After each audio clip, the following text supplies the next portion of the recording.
My favorite architectural scene in all movies is when Dorothy opens the door, and outside the door it's color from black and white. And that quite possibly is the first time most people had ever seen color film in their life.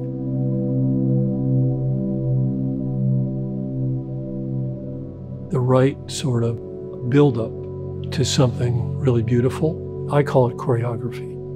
The best way to experience architecture is by moving through it and scanning and looking around. And so if you realize that, then you can make the architecture amplify the place. I'm Jim Cutler, principal designer at Cutler Anderson Architects, and I designed this place about 10 years ago.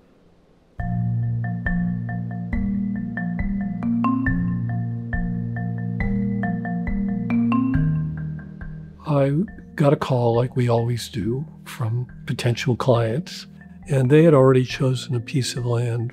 It was a hilltop, and it was a really beautiful spot, but I needed to remind them that it's very easy to bring cars into places, but it's really hard to get them out. We were coming down from that hilltop, and I noticed a visual clearing in the woods. And I said, "What's that over there?" They said, "Oh, it's an old logging pond. You know, it's all filled in." And I walked around, and there's this wonderful tree stump outside here. And I said, you know, if I was going to design something for you, I'd design something here, and I would integrate the building and the pond as one thing. And they asked me why, and I explained to them at that point in my career, and I had become very averse to killing anything, any living thing. I mean, the world is just so beautiful, and everything has the same right to be here, whether it's inanimate or a plant or a creature. For many years, I felt that fostering life, creating habitat, is a high calling in life. And, you know, water fosters life, and I could somehow integrate a pond in a building. If we build it, they will come, put it that way. And one time I was out here with Michael, one half of the owners, and he's very in touch with the living world. So we were sitting out here in the evening, and he said, you know, in about 10 minutes, the flickers are going to come by and they're going to start eating the insects off the pond. 10 minutes, the flickers come by, and then the swallows are going to come by. The swallows come in. It's getting a little dark. I think the bats are going to come in. Bats come in. This place had connected him to the rhythms of life that water fosters. Power of architecture is emotional. When you choose a place that you're going to dwell in, then there's an obligation to know that place well, because there's life.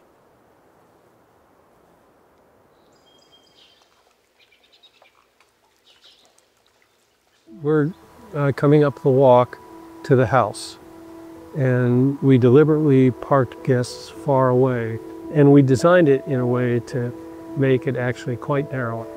And you can see that you sense the clearing just by the amount of sky you can see beyond these trees. But to reinforce what happens when you walk in the front door, that you open up to the pond, we even tighten the path up further. And then as you come on the house, you know there's something special on the other side of that door. And we wanted to give some implication you were going to get there, but the door then acts as the foil.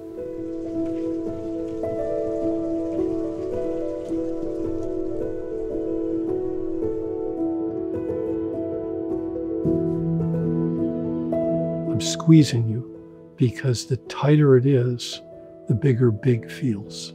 The lighter it is, the darker dark is. By contrast, they amplify one another. But I don't want to be like, boo, you know, to surprise you when you walk in the door. So I wanted to bring a little bit of the pond on that side. And I wanted you to see over the roof so you could sense the clearing on this side and create a level of anticipation of arriving somewhere.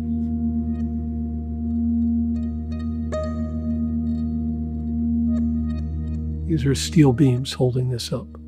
The reason they're steel beams is we thought we'd have a lot of view. If I had to do this in wood, it would have been much thicker and deeper, and we would have blocked view.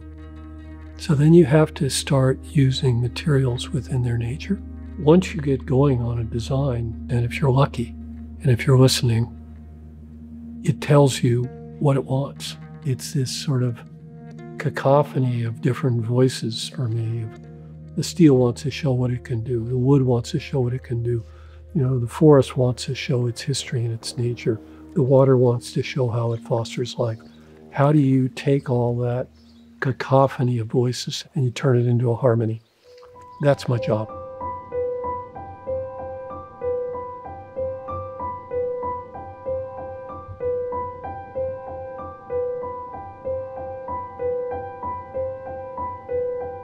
The owners wanted as strong a connection with the pond as possible. So when we designed this, I had a lot of fun. Kind of see this right here? It's about a 400-pound piece of lead. And there's one on either side. It counterweight this door. Let's see if it'll open.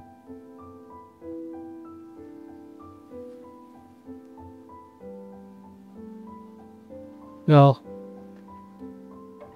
that's an 800-pound door. And that wasn't so hard to lift because now you can see the lead's all the way down here. And that is a heavy piece of lead. And so we have 3 of them, one at the kitchen, one at the living room, and one in the bedroom. So that when you're in the building, you don't necessarily need to be in the building. You can be in the pond. Oh, another frog. Nope, 2 frogs. Look at them. You gotta have a place to dive off. You don't want to splash water back on the oak floor. And it just seemed like such a poetic spot to sit in the evening. You can take it all in. All the sounds, all the animals, everything. And to some degree, you can take in the silence.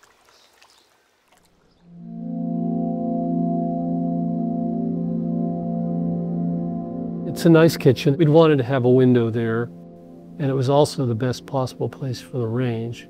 It was a fun thing to design, and it works, shockingly.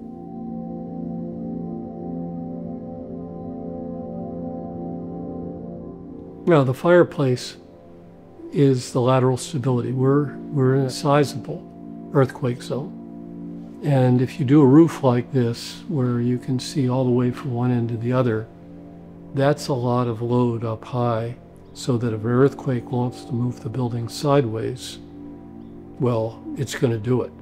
And the only way to restrain that lateral movement is with some degree of mass or a structural stability in this axis. So the fireplace is a structural element, and it's, for me, a statement about the lateral forces that are endemic to this region.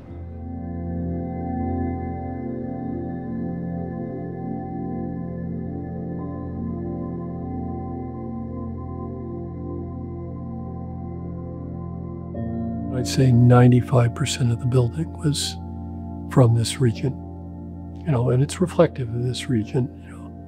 Glulam beams were invented here. Vertical grain fir plywood was invented here and comes here because it's the only place Douglas fir grows, and it's light, so it's well suited for structure. Cedar, which the outside of the building is made of, red cedar, which is from here, it's highly aerated. It's a very light, physically light wood, and it's extremely rot resistant. So we're using it within its nature. We're using the Douglas fir within its nature. So you'll notice there are little bits of concrete out on the corners here. They all line up. So when you look at the site plan of this, it looks like an ancient giant swimming pool that has been partly, let's say, subsumed by detritus and sediments. But still, there's a vestige of that swimming pool. I look back on it now, I think that's a little bit of a frou-frou metaphor. But I wanted to create a sense of time. And by leaving objects in the landscape, it pushes the time reference for the project.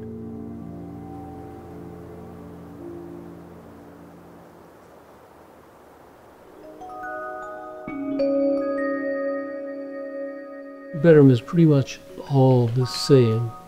in a sense. One thing I would say is it is glass between the living room and bedroom because we wanted the roof, which is the sheltering element, to be one continuous plane. It would be a parrot to make this feel more like a pavilion. You know, when you think of pavilion, you think of an outdoor area under a roof. My God, that cat has a regal pose. See? I like the animal. He's a good one.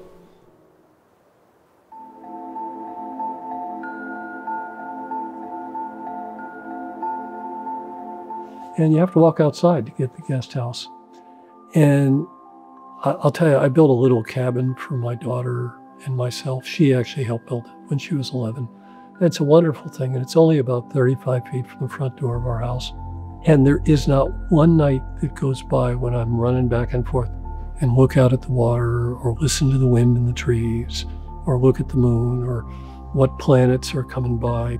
And I had no hesitation in making that separation where you got to walk outside to get to another room of the house. When you go from this one to that one, you experience the outside. You hear the water, you see the water, and if it's windy, you hear the trees. If it's snowing or raining, you hear the water coming down in the pond. Why not experience the place fully? I mean, it's really a joy.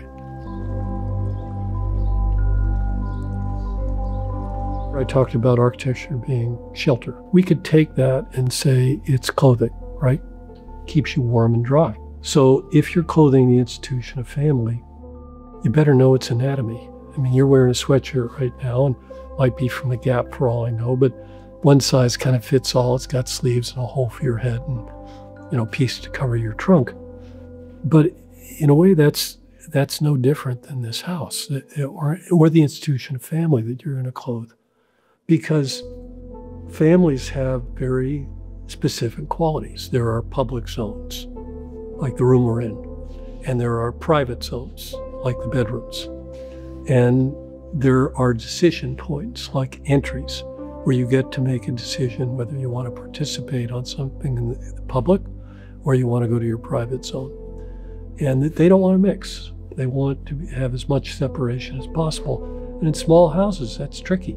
But that's the anatomy you're trying to clothe.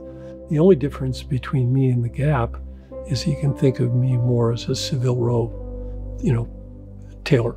I tailor things.